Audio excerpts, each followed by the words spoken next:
Ka-enjoy kung bago ka pa lang sa channel na ito. Manglambing po kami sa iyo na i-subscribe ang aming channel para masundan nyo pa ang mga videos na aming gagawin. Dahil pangako namin lahat ng aming makitang mga maganda ipapakita namin sa inyo, at lahat ng kwento sa ating kasaysayan pag-usapan natin sa channel na ito. Sana ma-enjoy mo to.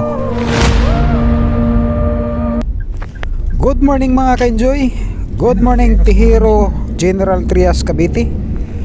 At good morning Rosario Cavite. Mga ka-enjoy, nandito tayo ngayon sa Barangay Tihero General Trias at boundary ng Rosario Cavite. Itong arko, ito yung boundary ng dalawang bayan, Rosario at saka General Trias, kung saan nandito ang Tijeros Convention o dito tinatawag na Casa Hacienda de Tijeros. Mga ka-enjoy, ang Casa Hacienda de Tijeros ay tahanan ng mga praile.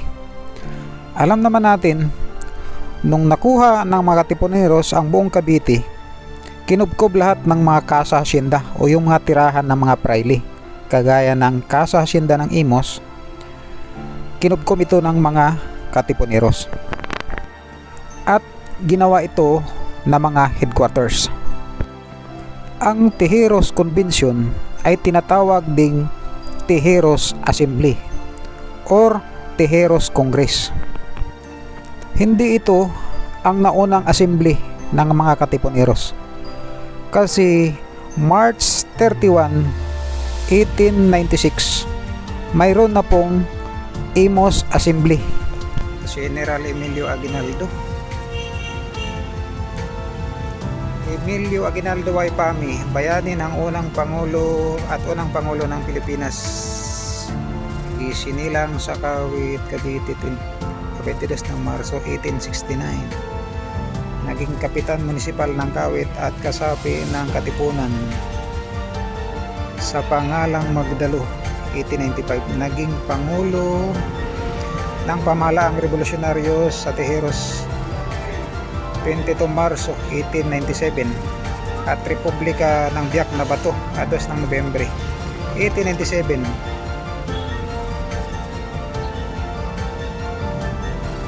Na Desteryo sa Hong Kong sa 27 ng Disyembre 1897. Dito niya tinatag ang Hong Kong Junta at ipinagawa ang bandila ng Pilipinas. Bumalik sa Pilipinas upang ipagpatuloy ang laban para sa kalayaan.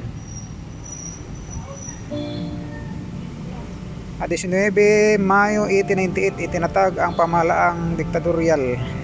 24 Mayo 1898 inatasan si Juan Felipe na kumanta ng Marsya Pilipina Magdalo, na kalaunay naging pabansang awit 4 ng Hunyo 1898. Ipinahayag ang kalayaan ng Pilipinas sa Espanya sa Kawit, Cavite 12 ng Hunyo 1898. Itinatag ang pamahalaang revolusyonaryo ng Pilipinas 23 ng Hunyo 1898. Pinulong ang Kongreso ng Malolos sa simbahan ng Baroswain, Bulacan, na nagbabalangkas ng saligang batas 15 ng Septembre 1898. Inirang bilang Pangulo kasabay ng pagtatag ng Republika ng Pilipinas.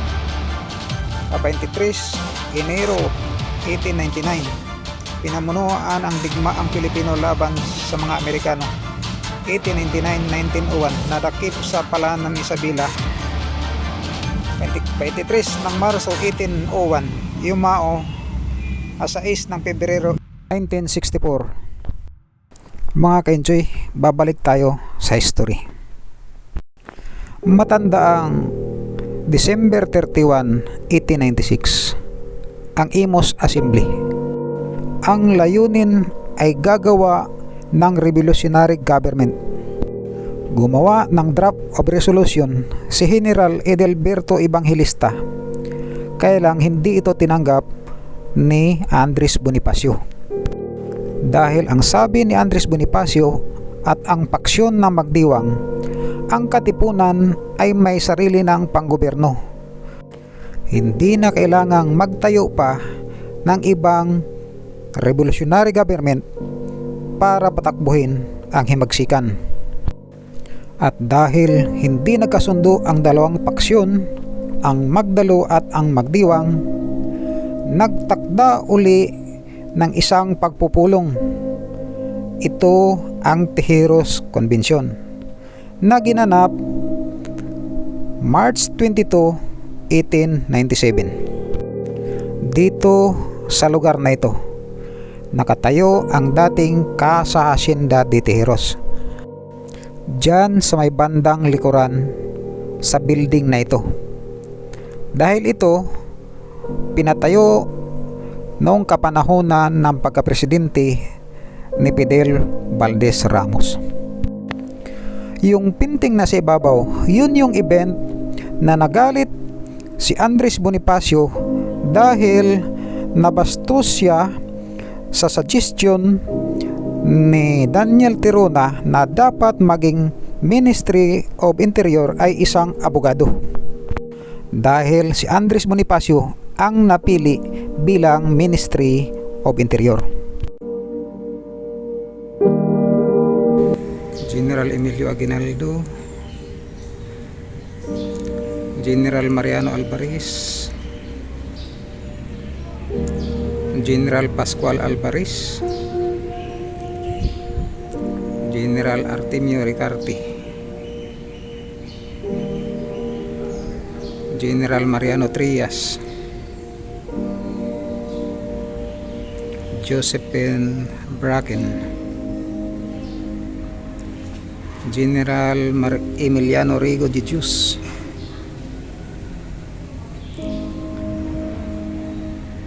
Don Severino de las Alas, General Baldomero Aguinaldo at Andres Bonifacio.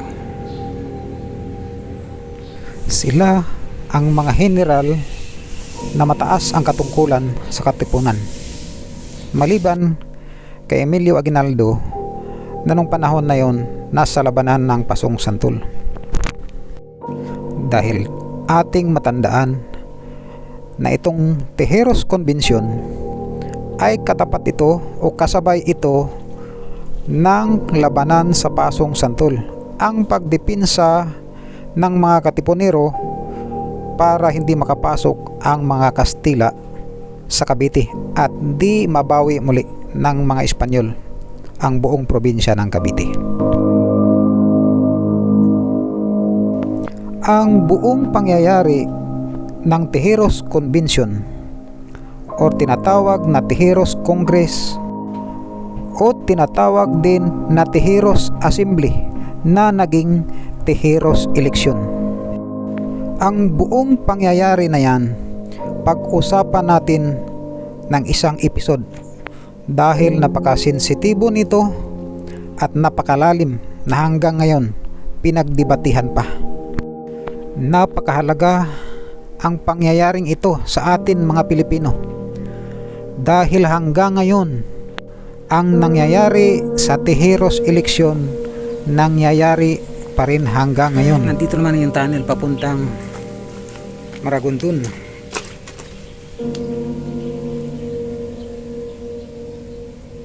Yan, maliwanag po doon. Ang ilalim nitong Casa Hacienda ay may tunnel na may maraming lagusan papuntang Kawit, General Trias, Maragondon at marami pa. Dito ginawa ang eleksyon ng revolutionary government. Yan. Ito yung Casa Hacienda noon. Ang likod nito ilog.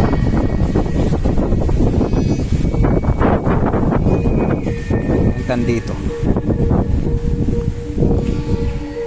likod nito ilog.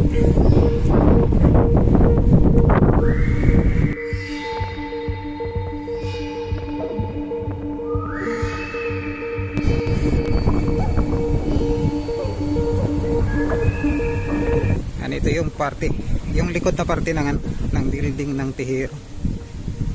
Tapos nandito yung ayan, yung lumang kinalagyan ng Casa Hacienda. Tirahan to ng mga pari noon na ginawang Tehero's Convention.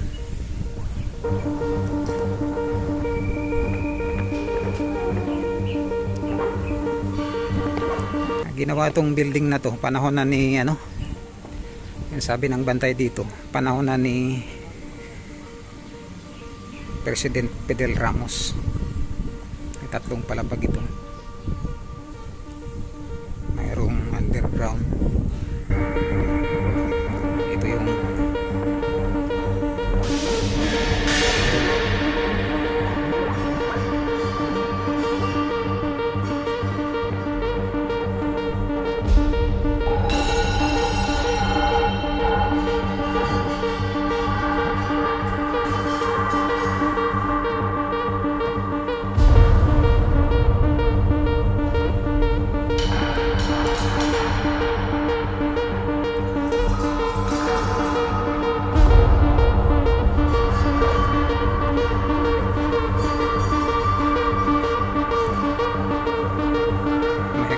bawal pumasok dyan. At sa harapan yung kalsadang Rosario General Trias.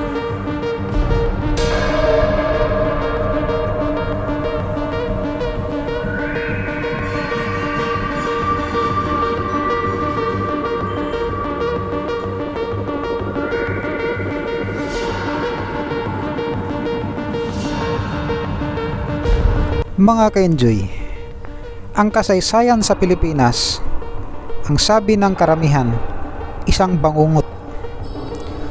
At ang ating kasaysayan, maging kasaysayan lang ito kung bigyan natin ng saysay. Kung hindi natin bigyan ng saysay ang ating kasaysayan, maging kwento na lang ito. At kung hindi natin aralin at isiping maigi at intindihin ang ugat ng ating kasaysayan, ito'y manatiling bangungot at hindi na tayo magising sa katotohanan. Kung ang ating kasaysayan ay isang salamin, dapat po nating gamitin ito, manalamin po tayo para mabago natin ang kasalukuyan at ang ating hinaharap.